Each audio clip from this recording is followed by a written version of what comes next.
Salut les petits zonards, cinéphiles et gamers. Aujourd'hui, nous allons essayer de nous projeter dans le temps. Un temps où c'est que nos supports physiques sont en train de disparaître. Un temps où c'est que pour trouver un film, pour trouver un jeu vidéo, pour trouver quoi que ce soit, ça va être très difficile. Ce temps et ce voyage, je vous le propose maintenant.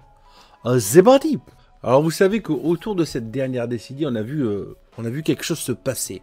Dans l'industrie, dans le jeu vidéo, dans les films, dans les CD, pour beaucoup de choses. Avant, nous chérissions nos petits supports physiques. On était content de partir acheter notre petit CD de titre pour le chanteur qu'on aimait. Vous voyez, il y avait cette espèce de petite chose, vous saviez, quand on partait au magasin, on voyait le dernier jeu vidéo. Rien qu'à la jaquette, on n'avait peut-être pas besoin d'internet et tout ça, mais rien qu'à la jaquette, on pouvait se dire « Ah ouais, c'était pas mal et tout ça ». Il n'y avait pas d'influenceur qui essayait de te dire si ce jeu il est bien, si ce jeu il n'est pas bien. D'autres diront que ce temps est en train de disparaître. On prend l'exemple, l'époque où c'est que nous avions eu le Covid. Ouais, tiens, le truc, il faut pas dire le nom. Ben voilà, je le dis le nom. Cette fameuse époque où c'est que, par exemple, les fans de Nintendo, je ne sais pas si vous vous rappelez, sur les réseaux sociaux, ils étaient tous en train de pleurer parce que le magasin de la Fnac venait juste de partir de fermer et le nouveau Animal Crossing est sorti. Et là, ça a été la catastrophe. Tous ceux qui voulaient s'acheter la version physique et tout, je l'ai réservé à Micromania et tout. Je sais pas si vous vous rappelez un petit peu le micmac qu'il y avait eu à cette époque-là. C'était ça pour tous les gens qui avaient un tant soit peu réservé un jeu dans un magasin de jeux vidéo. Et ça a été le début, on va dire, plutôt la fin de quelque chose. Il y a eu l'avant et l'après-Covid. Essayez un petit peu de vous projeter maintenant dans l'avenir. D'autres me diront, mais tu parles de jeux vidéo, mais t'inquiète, j'en viens. Maintenant, on va ouvrir l'aspect film. Tu as ton film que tu te kiffes. Ce film, tu l'avais acheté en DVD, en Blu-ray. À un moment donné, tu avais un petit peu le besoin de pognon. Tu viens de voir qu'il vient d'arriver sur Netflix, le film. Tu le prends, tu te dis, allez, c'est bon. Je vais l'amener dans un magasin, je vais le revendre. Quelques mois plus tard, tu veux passer ta soirée tranquille, tu vas te caler, tu es avec ta nana, tu veux passer un petit moment sympa, tu vas te caler sur Netflix. Le film, je vais me l'envoyer, je vais lui montrer, je pense que ça va lui plaire et tout. Et vraiment, essaye de te projeter dans ce scénario. Le film, ça va lui plaire. Tu passes sur Netflix, tu cherches, tu le trouves pas. Alors, Netflix a décidé de le supprimer du catalogue parce qu'il n'y avait peut-être pas beaucoup de vues ou un truc comme ça. T'es là, merde. Et comment je vais faire? Tu vas voir sur Paramount, il y est pas. Tu vas voir, je sais pas moi, sur Disney+, il y est pas. Le seul moyen, c'est de partir le télécharger sur un site pas très catholique. Si tu vois ce que je veux dire, hein, t'as compris. Hein. Tout simplement parce que tu te dis, allez, je vais peut-être aller jeter un œil au magasin. Au magasin, tu le trouves pas. Et tu t'aperçois que, par exemple, sur Le Bon Coin, si tu veux te l'acheter d'occasion, ce film d'un coup il est à côté. Et oui, parce que il y a certaines éditions, vous prenez, je vais vous donner l'exemple de la série Le Collège Foufoufou, la série manga de ma génération, tout ça. Ce n'est plus réédité chez AB Vidéo. Vous voulez vous le procurer, il faut aller sur les sites d'occasion. Et du coup, vous regardez le prix. Même combat que les jeux vidéo. Il n'y a pas que les jeux vidéo qui cotent. Il y a aussi des films, les trucs qui ne sont plus réédités. Autre scénario, ubuesque. Il n'y a pas si longtemps, je suis un grand fan du dessinateur japonais Junji Ito. Junji Ito, c'est un dessinateur de mangas d'horreur. Tu veux te procurer les mangas qui étaient sortis à l'époque dans les éditions Tonkam. C'est des belles pièces, moi j'aime beaucoup le papier un peu cartonné, tout ça. J'aimais vraiment beaucoup. Sur les anciennes éditions, n'aie pas la curiosité de vouloir les acheter. Tout simplement parce que, ça aussi, les œuvres de Junji Ito qui étaient aux éditions Tonkam n'ont pas toutes été rééditées. C'est pareil, tu veux avoir la curiosité de t'acheter le manga, tu vas sur Le Bon Coin, tu vas sur eBay. Oh, tu es en train de péter les plombs parce que tu vois que le truc, il a pris une fortune incroyable. Et on est tout pareil.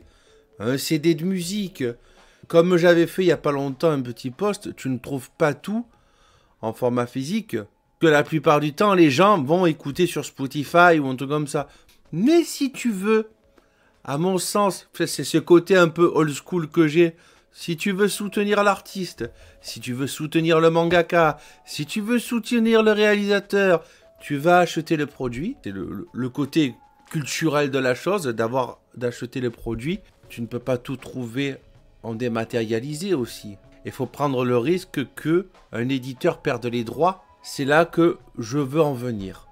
Les éditions physiques, mesdames et messieurs. Les éditions physiques pour tout. Que ce soit pour le manga, que ce soit pour le jeu vidéo, pour tout. L'importance de préserver le patrimoine. Parce que dans quelques années, on ne pourra plus trouver certaines choses. On ne pourra plus profiter de nos supports. Tout simplement parce que ça n'existera plus. On va dépendre des plateformes. Si une plateforme décide de retirer même quelque chose que tu as acheté, on va donner l'exemple de Sony. Sony a commencé à retirer de son catalogue qui était sur PlayStation 3 rien qu'une série de documentaires, même si c'est juste des documentaires. Tu avais payé pour voir ces documentaires, tu ne peux plus te les procurer. Préservons un maximum notre patrimoine, que ce soit en CD, que ce soit rien que pour le plaisir de la pièce. On va me faire le parallèle par rapport aux vidéos que j'ai faites récemment sur moi qui revends ma collection de jeux vidéo. Je vous vois à venir. Qu'est-ce que j'ai dit sur cette vidéo? Je vais revendre ce que je me fous. Ça fera plaisir à des gens qui ont envie de se les procurer ou à un collectionneur. Et c'est ce que je voulais dire. Puisque je vais garder ce que j'aime. Alors c'est sûr, pour les jeux vidéo, tu as toujours le moyen de te les trouver en édition Tipiak. C'est pareil. Nintendo du jour au lendemain peut décider parfaitement. Allez hop, on va attaquer tous les serveurs. Où c'est qu'il y a nos jeux? On ne veut pas que vous mettiez nos jeux à disposition du public. De toute façon, c'est la spécialité de Nintendo. Faire retirer un maximum de... Même si ça n'existe pas en réédité, c'est pareil. On fait tout retirer. Si vous aimez, un tant soit peu, vos artistes, vos réalisateurs, vos musiciens, etc., essayez un maximum de vous procurer l'édition physique. Vous avez la pièce. Et vous pourrez en profiter. Autant de temps que vous voulez, autant de temps que vous pouvez. Le fait de pouvoir prendre un livre, d'admirer le dessin, c'est des choses qui ne se retrouvent pas. Vous avez les scans, bien sûr, vous pouvez regarder sur une tablette ou un truc. Ça n'a pas le même charme que le papier. Le papier, c'est quelque chose de palpable. Tu peux t'attarder comme il faut sur une planche, sur un dessin, te dire, waouh, purée, les détails. C'est un phénomène que je suis en train de voir aux États-Unis ces derniers temps.